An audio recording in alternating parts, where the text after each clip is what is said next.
عز وجل في كلامه اللذيذ. أعوذ بالله السميع العليم من الشيطان الرجيم. بسم الله الرحمن الرحيم. اليوم أكملت لكم دينكم وأتممت عليكم نعمتي ورضيت لكم الإسلام دينا. وقال رسول الله صلى الله عليه وسلم: أنتم تتمون 70 أمة، أنتم خيرها وأكرمها على الله. رواه الترمذي في جامعه. رب اشرح لي صدري ويسر لي أمري واحلل عقدة من لساني يفقهوا قولي. رب زدني علما سبحانك لا علم لنا إلا ما علمتنا إنك أنت العليم الحكيم. اللهم صل وسلم على نبينا محمد وعلى آله وبارك وسلم وصل عليه.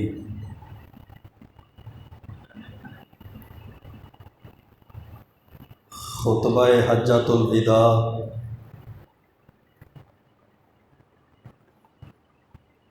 ایک مکمل منشور ہے. اللہ کے پیارے پیغمبر علیہ الصلاۃ والسلام نے جس سال بیت اللہ کا حج کیا تو آپ کے ساتھ 1,00,000 سے زائد صحابہ کرام رضوان اللہ علیہم اجمعین موجود تھے. انہوں نے بھی آپ کے ساتھ حج کیا. آپ نے اس موقع پر مختلف مقامات اور مختلف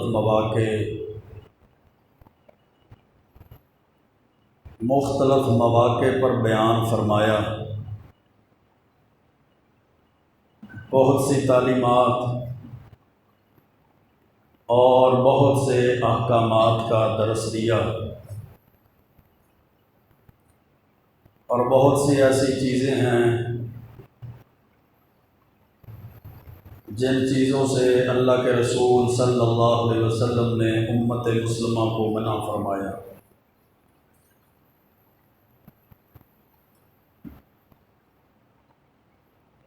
اللہ کے رسول علیہ الصلاۃ والسلام نے فرمایا: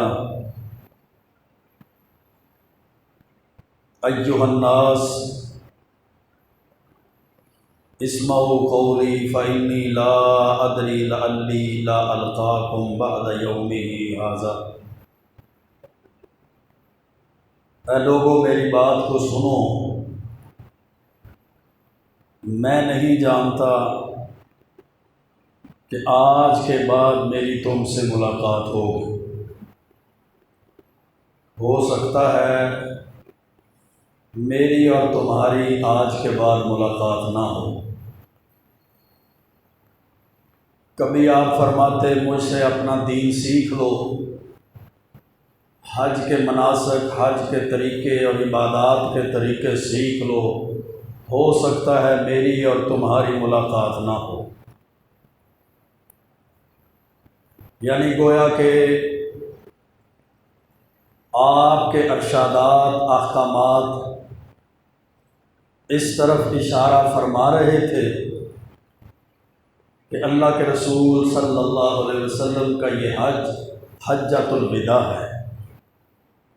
اس کے بعد آپ دنیا میں نہیں رہیں گے. اللہ رب العزت کے حکم کی پیروی کرتے ہوئے، لبیک کہتے ہوئے اللہ کے پاس چلے جائیں. میرے اور آپ کے اور اس معاشرے کے سمجھنے والی باتیں ایک اسلامی معاشرے اور اسلامی مساوات اور برابری کی بہترین تقریر بہترین درس، بہترین تعلیمات اللہ کے رسول علیہ السلام نے حجۃ الوداع کے خطبہ کے اندر ارشاد فرمائی۔ خصوصی احکامات اور خصوصی ارشادات فرمائے۔ اللہ رب العزت نے اس موقع پر قرآن کریم کی سورۃ مائدہ کی اس آیت کو بھی نازل فرمایا کہ الیوم اکملت لکم دینکم واتممت علیکم نعمتی ورضیت لکم الاسلام دینا، کہ آج کے دن ہم نے تمہارے لیے تمہارے دین کو مکمل کر دیا ہے اور میں نے تمہارے اوپر اپنی نعمت کو پورا کر دیا ہے۔ وَرَضِيتُ لَكُمُ الْإِسْلَامَ دِينًا، اور میں نے تمہارے لیے دین اسلام کو بطور دین پسند فرما لی۔ اللہ رب العزت نے جتنے بھی نبی دنیا کے اندر مبعوث فرمائے، جتنے بھی رسول بھیجے، سب کا دین اسلام تھا۔ فرق صرف یہ تھا کہ ان کا اسلام، ان کا دین جزوی تھا، اور اللہ کے رسول علیہ الصلاۃ والسلام کو اللہ نے مکمل اور کلی دین عطا فرمایا، اور سب دین اسلام کی ہی پیروی کرنے والے اور دین اسلام کی ہی دعوت دینے والے تھے۔ تو میرے بھائیوں، خطبہ حجۃ الوداع سب سے پہلے جو ہمیں درس دیتا ہے وہ دین اسلام کی تکمیل کا درس دیتا ہے کہ دین اسلام واحد ایسا دین ہے جو مکمل ہو چکا ہے، جو کامل ہو چکا ہے۔ اس کے اندر کسی قسم کی کمی بیشی کی گنجائش نہیں ہے، نہ اس میں کسی قسم کی کمی کی جا سکتی ہے اور نہ ہی اس میں کسی قسم کا اضافہ کیا جا سکتا ہے۔ اور دین اسلام قرآن و سنت کا نام ہے، اللہ اور اس کے رسول کی تعلیمات کا نام ہے۔ ایک عرابی اللہ کے رسول علیہ الصلاۃ والسلام کے پاس آیا تھا نا، اور اس نے کہا تھا اللہ کے رسول علیہ الصلاۃ والسلام مجھے بتائیے دلنی علی عمل اذا عملتہ یدخلنی الجنۃ، کہ جب میں وہ عمل کروں تو اللہ مجھے جنت میں داخل کر دے۔ اللہ کے رسول علیہ الصلاۃ والسلام نے اس کو دین اسلام کے 5 ارکان کی تعلیمات دی، 5 ارکان بتائے۔ تو اس نے کہا اللہ کی قسم واللہ لا ازید ولا ھذا ولا انقص، صحیح بخاری کے اندر حدیث موجود ہے۔ اس نے کہا اللہ کی قسم آج کے بعد نہ اس تعلیمات، اس ارشادات، ان احکامات کے اندر کوئی کمی کروں گا، نہ اپنی طرف سے کسی چیز کا اضافہ کروں گا۔ آپ نے فرمایا میرے صحابہ، جو بندہ پسند کرتا ہے کہ دنیا کے اندر کسی جنتی کو دیکھے وہ اس بندے کو دیکھے۔ یہ دنیا کے اندر جنتی ہے جو دین اسلام کی تعلیمات پر چلنا چاہتا ہے، جو دین اسلام کے احکامات پر چلتا ہے، جو دین کے اندر کسی قسم کی کمی اور کسی قسم کا اضافہ نہیں کرتا۔ تو یہ بہت بڑا سبق ہے امت مسلمہ کے لیے، یہ بہت بڑا درس ہے میرے اور آپ اور کل کائنات کے لیے کہ اللہ رب العزت نے خطبہ حجۃ الوداع کے موقع پر یہ آیت نازل فرما دی سورۃ مائدہ کی کہ الیوم اکملت لکم دینکم، میں نے تمہارے لیے تمہارے دین کو مکمل کر دیا ہے، واتممت علیکم نعمتی، اور میں نے اپنی نعمت کو پورا کر دیا ہے، اور میں نے تمہارے لیے ورضیت لکم الاسلام دینا، دین کو جو پسند کیا ہے وہ اسلام پسند کیا۔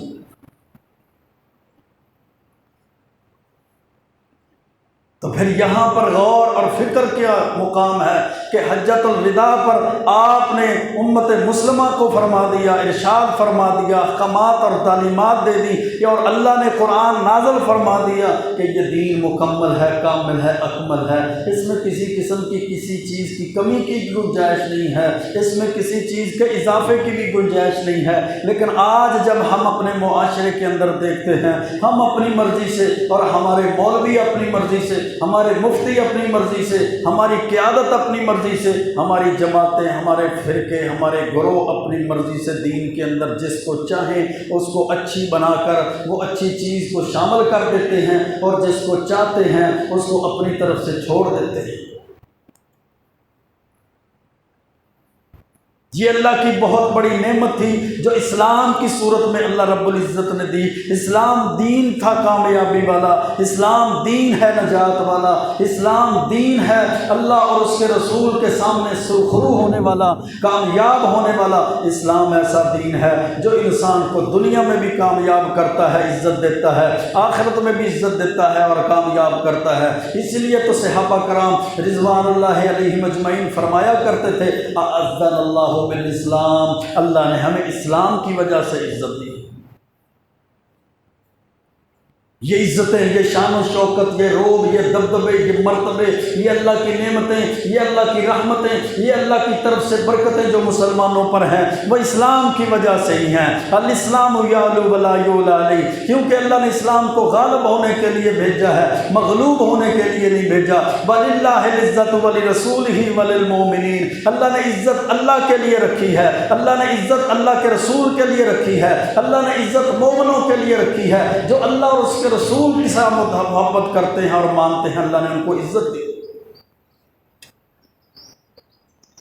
جب عزتیں اسلام کے اندر ہیں، جب خیر اسلام کے اندر ہے، جب برکت اسلام کے اندر ہے، جب کامیابی اسلام کے اندر ہے، جب نجات اسلام کے اندر ہے، تو پھر ہم اسلام کو چھوڑ کر جب اپنے اپنے مفتیوں کے فتووں کے پیچھے چلتے ہیں، جب اپنے اپنے مولویوں کی رائے کے پیچھے چلتے ہیں، جب اپنی اپنی قوم اور برادری کے رسم و رواج کے پیچھے چلتے ہیں، جب اپنے اپنے فرقے اور جماعتوں کے پیچھے چلتے ہیں، جب ہم اپنی جماعت اور گروہ اور فرقے کی بات کرتے ہیں، تو اس کا معنی یہ ہے کہ ہم اسلام کے اندر کامیابی کو نہیں سمجھتے۔ اس کا معنی یہ ہے کہ ہم اسلام کو مکمل دین اور کامل دین نہیں سمجھتے۔ جب اسلام کو اللہ نے مکمل کر دیا تو پھر ہماری خوشیاں بھی اسلام کے تابع ہیں، ہندوؤں کے رسم و رواج نہیں، یہودیوں اور عیسائیوں کے رسم و رواج نہیں۔ پھر ہمارے غم بھی اسلام کے تابع ہیں جناب، وہ کسی اور قوم، قبیلے، علاقے، برادری کے رسم و رواج کے تابع نہیں ہیں۔ الیوم اکملت لکم دینکم، اللہ نے دین کو مکمل کر دیا، دین اسلام کو مکمل کر دیا۔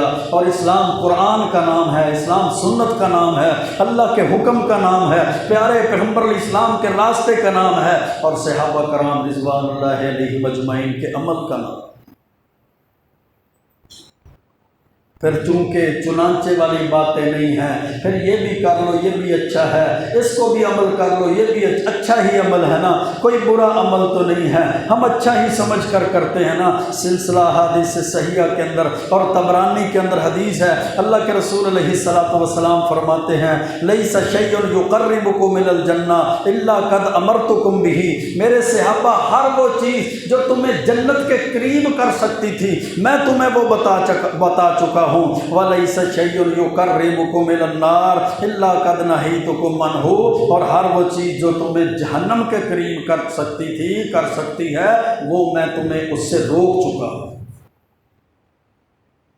جب اللہ کے رسول ہر عمل بتا چکے ہیں جو انسان کو جنت میں لے جا سکتا ہے، اور ہر اس عمل سے روک چکے ہیں جو انسان کو جہنم کے قریب لے جا سکتا ہے، تو پھر چونکہ چنانچہ والی میرے بھائیوں باتیں نہیں ہیں، پھر اس اسلام کے اندر اپنی رائے کو شامل نہیں کیا جا سکتا، اپنے قوم، قبیلے، برادری کے رسم و رواج کو شامل نہیں کیا جا سکتا۔ جتنا بڑا کوئی مفتی کیوں نہ ہو اس کے فتوے کا نام اسلام نہیں ہو سکتا، جتنا بڑا کوئی مولوی کیوں نہ ہو اس کے لاکھوں اور کروڑوں فالور بھی کیوں نہ ہو، اس کے پیروکار بھی کیوں نہ ہو، جتنی بڑی مصنف نے کتابیں کیوں نہ لکھ دی ہوں، اس کی کتابیں، اس کا فتویٰ، اس کا درس، اس کے جمعے، اس کے خطبات اسلام نہیں ہو سکتے۔ اس کی کہی ہوئی بات اسلام کا درجہ نہیں رکھتی، اس کا کہا ہوا قول اسلام کا درجہ نہیں رکھتا، اس کا کیا ہوا عمل اسلام کا درجہ نہیں رکھتا۔ یہ اللہ نے پوری دنیا کے اندر اپنی ذات کے بعد صرف ایک ہی ذات کو یہ جناب عمل دیا ہے، یہ جناب شان اور شوکت دی ہے جس کی کہی ہوئی بات دین بنتی ہے۔ وما ينطق عن الهوى ان هو الا وحی یوحی، جو بولتے ہیں تو اپنی خواہشات سے نہیں بولتے، اپنی مرضی سے نہیں بولتے، اپنی منمانی سے نہیں بولتے، بلکہ سورۃ النجم کے اندر اللہ نے اپنے محبوب پیغمبر علیہ السلام کی شان کو بیان کیا ہے، اپنے محبوب پیغمبر کے مقام اور مرتبے کو بیان کیا ہے، ان کی صفت اور خوبی کو بیان کیا ہے کہ وما ينطق عن الهوى، کہ وہ اپنی مرضی سے کلام نہیں کرتے، ان هو الا وحی یوحی، جب بولتے ہیں تو اللہ کی وحی کے ذریعے بولتے ہیں جو اللہ ان پر وحی کرتا ہے۔ تو کیا چیز سمجھ آئی کہ وہی اسلام ہے، منزل من اللہ دین اسلام ہے۔ جو چیز اللہ نے نازل کر دی، پہلی شرط وہ اسلام ہے جو اللہ نے نازل کر دیا، دوسری شرط وہ اسلام ہے جو قلب محمد صلی اللہ علیہ وسلم پہ نازل کر دیا، اور تیسری شرط وہ اسلام ہے جس پر اللہ کے رسول علیہ الصلوۃ والسلام نے عمل کیا اور صحابہ کرام رضوان اللہ علیہم اجمعین نے اس کی پیروی کی۔ ہر وہ چیز اسلام ہے، ہر وہ چیز دین ہے، ہر وہ چیز کامیابی والی دین ہے۔ وَإِذَا قِيلَ لَهُمْ اتَّبِعُوا مَا أَنزَلَ اللَّهُ، اور جب ان کو کہا جاتا ہے اس کی پیروی کرو جو اللہ نے نازل کی، اور دوسری جگہ پر اللہ نے ارشاد فرمایا میرے لیے بھی، آپ کے لیے بھی، ساری دنیا کے لیے، اتَّبِعُوا مَا أُنزِلَ إِلَيْكُم مِّن رَّبِّكُم، اس دین کی پیروی کرو جو تمہاری طرف، تمہارے رب کی طرف سے نازل کیا گیا۔ اب جماعتوں سے پوچھ لو، گروہوں سے پوچھ لو، مولویوں سے پوچھ لو، مفتیوں سے پوچھ لو، اب فرقوں سے پوچھ لو، اب بڑے بڑے پگڑیوں والوں، دستار والوں، کبے جبے والوں سے پوچھ لو کہ اللہ نے کیا نازل کیا ہے، تو دو ہی چیزیں سامنے آئے گی، یا اللہ نے اپنا قرآن، اپنی کتاب نازل فرمائی، یا اللہ رب العزت نے محمد کریم صلی اللہ علیہ وسلم کی سنت اور حدیث کو نازل فرمائی۔ انی اوتیت القرآن ومثلہ معہ، کیونکہ اللہ کے رسول علیہ السلام نے فرمایا مجھے ایک قرآن دیا گیا ہے، ومثلہ معہ، اور ایک قرآن کی مثل ایک اور چیز دی گئی ہے جس کو کتاب، جس کو حدیث، جس کو سنت کہتے ہیں۔ یہ تو میرے آپ اور پوری دنیا کے لیے خطاب تھا نا۔ اللہ نے اپنے محبوب پیغمبر کو بھی یہ خطاب فرما کر حکم دیا ہے، اتبع ما انزل الیک من ربک، اے پیغمبر آپ بھی اس کی پیروی کریں جو آپ کی طرف، آپ کے رب کی طرف سے نازل کیا جاتا ہے۔ اللہ کے رسول علیہ السلام بھی مکلف ہے شریعت کے، اللہ کے رسول علیہ الصلوۃ والسلام کو بھی حکم دیا گیا شریعت کی پیروی کرنے کا، اللہ کے حکم کی پیروی کرنے کا، منزل من اللہ دین کی پیروی کرنے کا، اور مجھے اور آپ اور کل کائنات کو بھی حکم دیا گیا کہ اس چیز کی پیروی کرو جو اللہ نے آسمان سے نازل فرمائی۔ تو میرے بھائیوں، یہاں بڑے فتنے ہیں دنیا کے اندر، کبھی بندہ قرآن و سنت اسلام دین کو چھوڑتا ہے اپنی برادری کی خاطر، کبھی چھوڑتا ہے اپنے قوم قبیلے کی خاطر، کبھی چھوڑتا ہے اپنے علاقے کے رسم و رواج کی خاطر، کبھی چھوڑتا ہے اپنی دکانداری، اپنے پیسے روپے، پیسے مال دنیا کا لینے کی خاطر، کبھی اپنے فرقے اور جماعت کی خاطر۔ جی بالکل بات تو آپ درست کر رہے ہیں، لیکن کیا کریں، ہمارے نزدیک مسئلہ ایسے ہے، ہماری جماعت کے نزدیک ایسے ہے، میرا تعلق فلاں، پہلے یہ معاملے سیاسی جماعتوں کے اندر ہوتے تھے، اب یہ مذہبی جماعتوں کے اندر بھی معاملات ہیں۔ جی ہماری جماعت ایسے کہتی ہے اس لیے ہم مانتے ہیں۔ بالکل ٹھیک ہے، آپ نے جو قرآن کی آیت پڑھی ہے نا وہ بالکل ٹھیک ہے، آپ نے جو حدیث پڑھی ہے وہ بالکل صحیح ہے، لیکن کیا کریں، ہمارے محلے کی مسجد کے امام ایسے کہتے ہیں، ہمارے مفتی صاحب ایسے کہتے ہیں، ہمارے مولوی صاحب ایسے کہتے ہیں، ہماری جماعت ایسے کہتے ہیں۔ اور نہیں میرے بھائیوں، اللہ کے قرآن نے جو کہا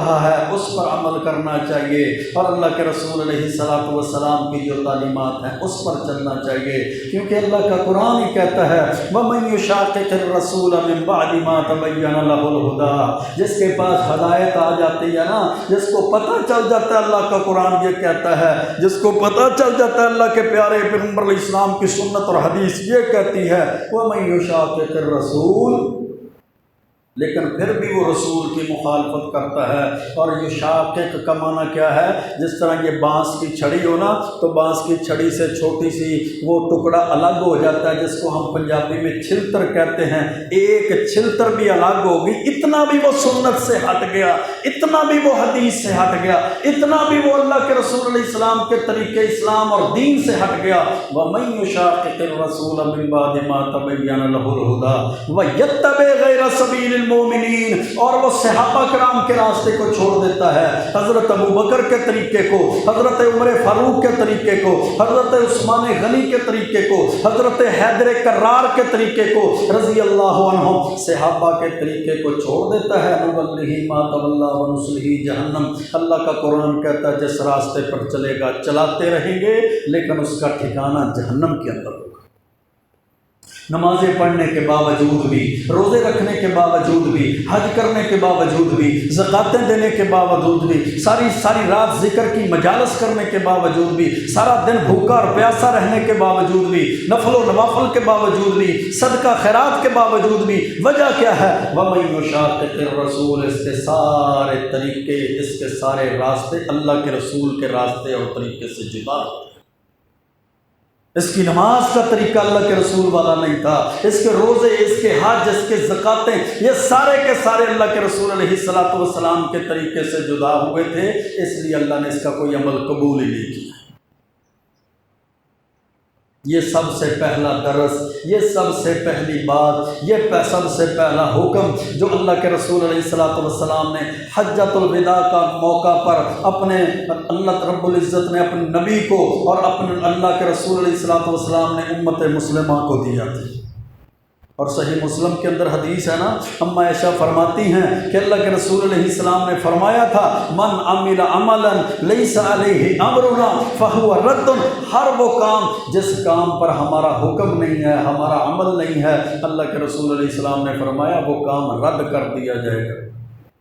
جتنا بڑا بھی کیوں نہ ہو۔ یہ نہیں اللہ دیکھتا اس پر اتنے لاکھ لگ گئے ہیں، اس پر اتنے ہزاروں لوگوں کا عمل ہے، اللہ تعداد اور گنتیوں کو نہیں دیکھتا، اللہ معیار کو دیکھتا ہے، کسوٹی کو دیکھتا ہے، اللہ پیمانوں کو دیکھتا ہے، اللہ رب العزت پیرامیٹر کو دیکھتا ہے۔ اور اللہ نے پیرامیٹر تمہارے مولوی اور مفتی نہیں بنائے، اللہ نے پیرامیٹر دنیا کا مال نہیں بنایا، اللہ نے وہ کسوٹی اور ترازو دنیا کے لوگ اور تعداد نہیں بنائی، اللہ رب العزت نے پیرامیٹر کسوٹی اسوہ حسنہ بنایا ہے، تو اللہ کے رسول علیہ الصلوۃ والسلام کی زندگی اور عمل کو بنایا ہے۔ اسی لیے تو اللہ کا قرآن کہتا ہے لقد کان لکم فی رسول اللہ اسوۃ حسنہ، 6500 سے زائد آیات کا مطالعہ کر لیں، 30 پاروں اور 7 منزلوں کا مطالعہ کر کے دیکھ لیں، آپ کو 2 ہی شخصیات کے بارے میں اللہ کا حکم نظر آئے گا، یا حضرت ابراہیم علیہ الصلوۃ والسلام کے بارے میں، یا پھر ساری کائنات کے سردار پیغمبر،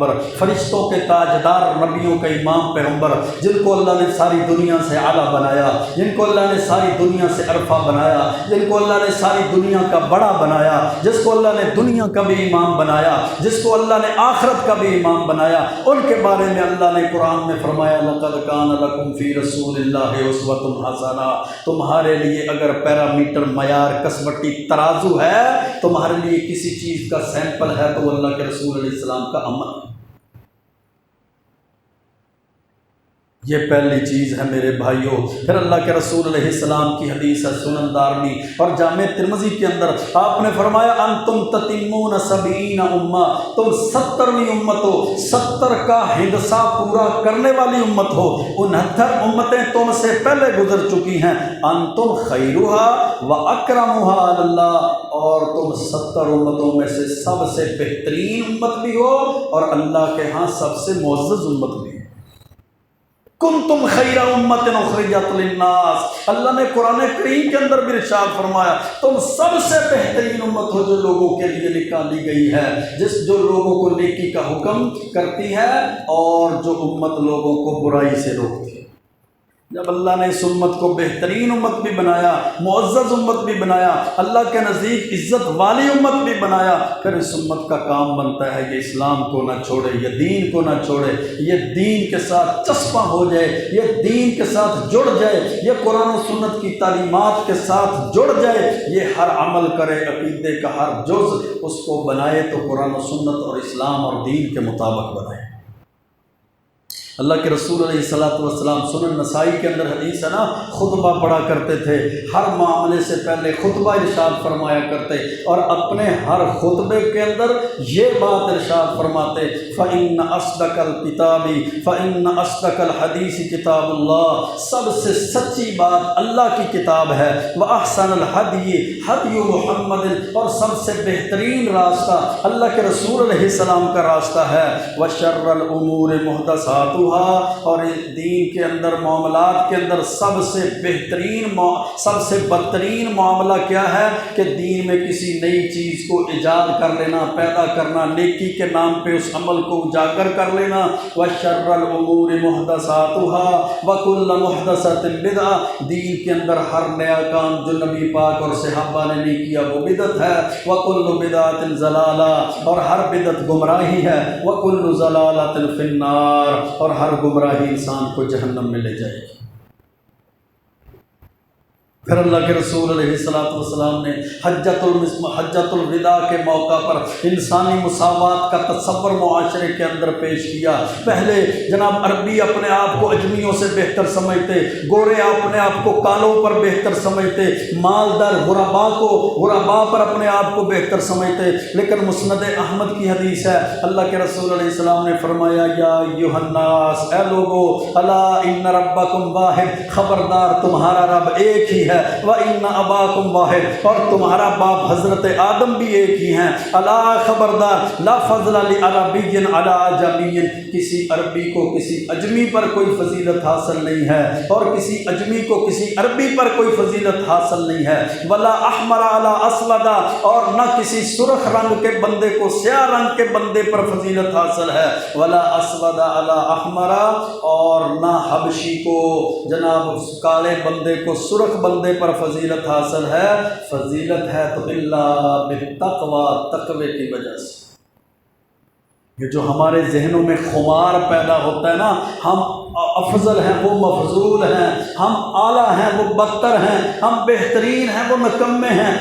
کمین مجھ سے بات کرتا ہے، اس کی قوم کیا، اس کی ذات کیا ہے، اس کا فلاں کیا ہے، اس کا فلاں کیا ہے۔ پہلے تو یہ باتیں بہت ہی، اب تو پیسے کو سلام یا عہدے کو سلام ہے نا، پیسہ ہے ٹھیک ہے کوئی بات نہیں، جس برادری کا بھی ہے رشتہ کر لیتے ہیں، عہدہ ہے کوئی بات نہیں، جس برادری کا بھی ہے رشتہ کر لیتے ہیں۔ پہلے تو اچھوت ہم سمجھتے تھے ہندوؤں کی طرح، جس طرح ان کے معاشرے میں رہ کر ہم نیچی قوم کو، نیچی برادری والوں کو اچھوت سمجھتے تھے۔ شریعت نے، اسلام نے، معاشرے نے، اور خود خطبہ حجۃ الوداع کے موقع پر اللہ کے رسول علیہ السلام نے ان ساری چیزوں کا رد کر دیا ہے۔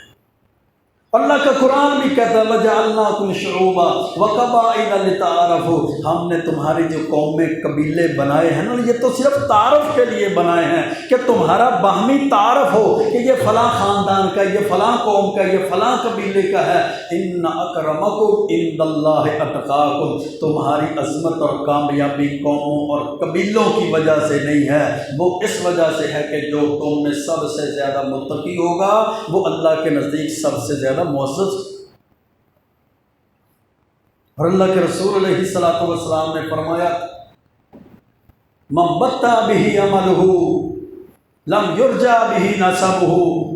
جس کے عمل نے اس کو پیچھے کر دیا اس کا نسب اس کو آگے نہیں لے جا سکتا۔ کہتے ہیں نا میرا فلاں خاندان کے ساتھ تعلق ہے، میری لڑی فلاں بزرگوں کے ساتھ لگتی ہے، اب مجھے نمازوں کی ضرورت نہیں ہے، میری بڑی پڑھائی ہے، ہماری نیتی انیتی ہے، ہماری بڑی پڑھائی نمازیں، یہ تو تمہیں ضرورت ہے نا پڑھنے کی، ہمارا جس خاندان اور جس گدی کے ساتھ تعلق ہے ہماری نمازوں کی بھی ضرورت نہیں ہے۔ اللہ کے رسول علیہ السلام نے اس بات کا رد تو 1450 سال کم و بیش پہلے کر دیا تھا کہ من بطأ به عملہ، جس کے عمل نے اس کو پیچھے کر دیا، وہ عمل کرنے والا نہیں ہے، اس کا نسب اس کو آگے نہیں لے کے جا سکتا کہ میرا خاندان اونچا ہے۔ حضرت بلال حبشی رضی اللہ تعالیٰ عنہ حبش کے علاقے سے آئے تھے، ہونٹ بھی موٹے موٹے اور رنگ بھی سیاہ تھا۔ اللہ کے رسول علیہ السلام جب معراج کے موقع پر جنت کے مناظر اور نظارے کو دیکھنے کے لیے گئے، فرمایا جبریل یہ کس کے قدموں کی آواز ہے؟ فرمایا اللہ کے رسول آپ کے صحابی حضرت بلال کے قدموں کی آواز ہے کہ وہ چلتے تو زمین پر ہیں، اللہ ان کے چلنے کی آہٹ کو جنت میں سنوا رہا ہے۔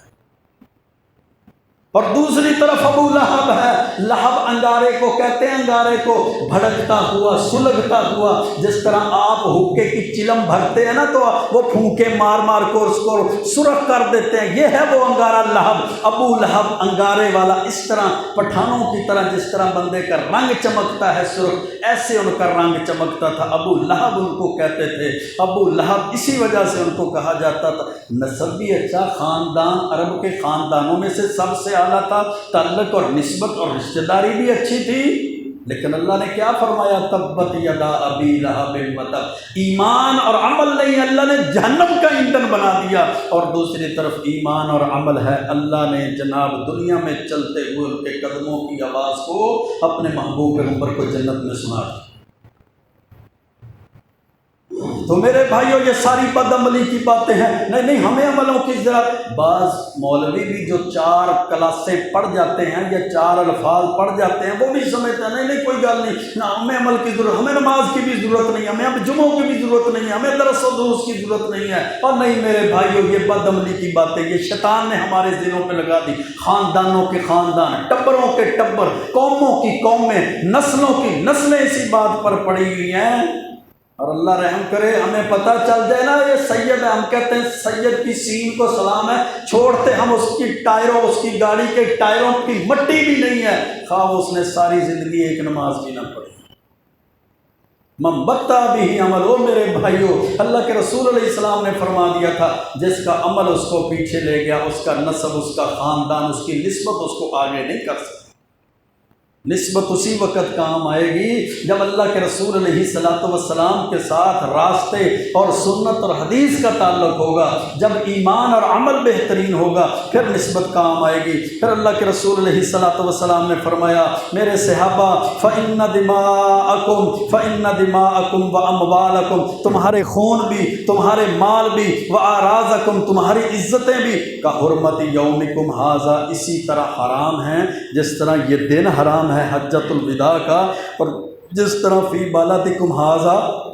تمہارا یہ امن والا حرمت والا مکہ شہر تمہارے اوپر حرمت والا ہے، اور اسی طرح فی شہرکم ھذا، جس طرح ذوالحج کا مہینہ حرمت والا ہے، اسی طرح اللہ نے تمہاری عزتوں کو بھی ایک دوسرے پر حرام کر دیا کہ کیونکہ کسی کی عزت کو خراب نہ کرے، مالوں کو بھی حرام کر دیا کسی کا مال ہڑپ نہ کرے، اسی طرح اللہ نے تمہارے خون کو بھی حرام کر دیا کوئی کسی کا خون نہ بہائے۔ پھر اللہ کے رسول علیہ السلام نے فرمایا میرے صحابہ وَسَتَلْقَوْنَ رَبَّكُمْ فَيَسْأَلُكُمْ عَنْ أَعْمَالِكُمْ، ان قریب تم اللہ سے ملاقات کرو گے اور اللہ تم سے تمہارے اعمال کے بارے میں سوال کرے گا۔ الا خبردار فَلَا تَرْجِعُوا بَعْدِي كُفَّارًا، دنیا سے جانے کے بعد تم کہیں کفر کی حالت میں نہ لوٹ جانا کہ یضرب بعضکم رقاب بعض، ایک دوسرے کی گردنیں اتارنے لگ جاؤ۔ لیبلغ الشاہد الغائب، چاہیے کہ جو موجود ہے وہ ان تک میرا پیغام پہنچا دے جو موجود نہیں ہے۔ ہو سکتا ہے جو موجود نہیں ہے وہ موجود اور حاضر سے زیادہ ان باتوں کو یاد رکھنے والا۔ پھر آپ نے 3 دفعہ فرمایا الا هل بلغت، بخاری مسلم کی حدیث ہے، فرمایا کیا میں نے دین تمہارے اندر پہنچا دیا، کیا میں نے دین پہنچا دیا، کیا میں نے اسلام کی دعوت تمہیں دے دی؟ صحابہ کرام بیک زبان ہو کر کہتے ہیں نعم یا رسول اللہ، ہاں جی اللہ کے رسول، آپ نے نہ صرف دین پہنچایا بلکہ دین پہنچانے کا حق ادا کر دیا۔ پھر آپ نے آسمان کی طرف نظروں کو اٹھا کر فرمایا اللہم اشہد، اللہ گواہ ہو جا میں نے تیری رسالت کو، تیرے دین کو دنیا میں پہنچا دیا۔ پھر اسی طرح جاہلیت کی رسم و رواج، جاہلیت کے دستور کے بارے میں اللہ کے رسول علیہ السلام نے فرمایا الا کل شیء من امر الجاہلیہ تحت قدمی موضوع ودماء الجاہلیہ موضوعۃ، خبردار جاہلیت کی تمام رسمیں، جاہلیت کے تمام دستور غیر شرعی اور غیر فطری اور سارے کے سارے جو جاہلیت کے اندر رسم و رواج تھے، جہاں انسان جن کے بارے میں سوچ بھی نہیں سکتا، کہیں باپ دادا کا دین تھا، کہیں برادری اور قوم قبیلے کے معاملات تھے، کہیں علاقے کے رسم و رواج تھے، سب کے بارے میں اللہ کے رسول اللہ علیہ السلام نے فرمایا میرے صحابہ خبردار جاہلیت کے تمام دستور اور تمام کے تمام رسم و رواج میرے قدموں کے نیچے، میں ان کو اپنے پاؤں تلے روندتا ہوں۔ وہ جس علاقے کا بھی رسم اور رواج ہو، وہ جس قوم قبیلے اور برادری کا بھی طریقہ ہو، اسلام کو چھوڑ کر سارے طریقوں کو میں اپنے پاؤں تلے روندتا ہوں۔ ہم تو نہیں ایسا کہتے، ہم تو کہتے ہیں جی چلنا پڑتا ہے، دنیا کے ساتھ چلنا ہے، مولانا صاحب دنیا بھی تو رکھنی پڑتی ہے، حافظ صاحب برادری بھی رکھنی پڑتی ہے، حافظ صاحب فرقے کے ساتھ بھی چلنا پڑتا ہے، مولانا صاحب ان کے ساتھ چلنا پڑتا ہے۔ اللہ کے رسول علیہ السلام نے فرمایا پھر جاہلیت میں کیے ہوئے سارے خون وہ آج ضائع اور باطل قرار دیے جاتے ہیں، اور ان میں سب سے پہلا خون جو ربیعہ بن حارث کے بیٹے کا تھا نا، جو جناب وہ دودھ پیتا بچہ تھا، اس کو حذیل قبیلے نے قتل کر دیا تھا، آج میں وہ خون بھی معاف کرتا۔